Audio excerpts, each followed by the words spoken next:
I grew up in a fairly small town in Louisiana called Lake Charles. And, I was the only kid in my neighborhood who had an immigrant parent. My mother is from the Philippines.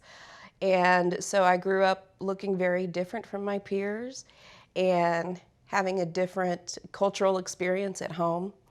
And that informs a lot of my writing.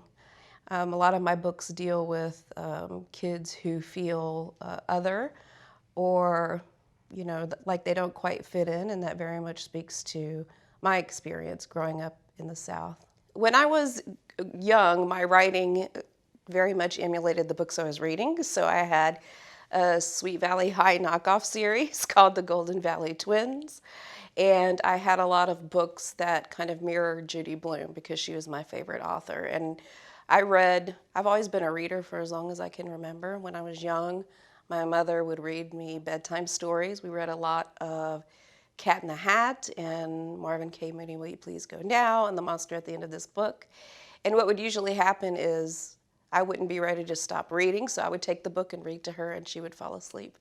And then I'd just stay up and keep looking at books. So they've always been an escape for me.